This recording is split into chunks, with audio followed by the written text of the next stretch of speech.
শুধু কি এ রাজ্যেই চাপে পড়ছেন অভিষেক বন্দ্যোপাধ্যায়? না, ভিন রাজ্য থেকেও চাপ আসছে। অভিষেক বন্দ্যোপাধ্যায়কে সামন ত্রিপুরা আদালত থেকে। হ্যাঁ, ত্রিপুরার খোয়াই আদালতে হাজিরার জন্য নির্দেশ দেওয়া হয়েছে। আবিরের কাছ থেকে আরো বিস্তারিত জানার চেষ্টা করব যে কি কারণে খোয়াই আদালতে হাজিরার নির্দেশ। আবির, দেখো, ত্রিপুরা আদালত থেকে অভিষেক বন্দ্যোপাধ্যায়কে সমন পাঠানো হয়েছে।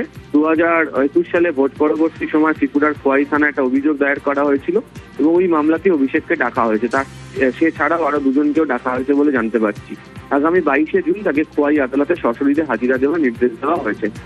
তুমি জানো যে 2021 বিধানসভা নির্বাচনের পর তৃণমূল কংগ্রেসের তরফ থেকে সিদ্ধান্ত নেওয়া হয়েছিল যে ত্রিপুরাতে তারা সংগঠন করবে এবং সেই সংগঠনের কাজের জন্য তারা একাধিকবার ত্রিপুরাতে যায়। সেই সময় বেশ কিছু ঘটনা ঘটে। সেই ঘটনার প্রেক্ষিতে সেই সময় তৎকালীন সময় ত্রিপুরা প্রশাসনের তরফ থেকে অভিযোগ দায়ের করায় তাদের বক্তব্য যে গোটা ঘটনার প্রেক্ষিতে একাধিকবার নোটিশ পাঠানো হলেও তারা যোগাযোগ করেননি, তারা উপস্থিত হননি, এমনকি আইনজীবীদের মাধ্যমে কোনো বার্তা পাঠানো হয়নি। এবার সে কারণেই একেবারে সরাসরি নোটিশ পাঠানো হয়েছে এবং 22 তারিখে তিনি সহ আরো তিনজনকে সেখানে উপস্থিত থাকতে বলা হয়েছে সশরীরে। বেশ আবির।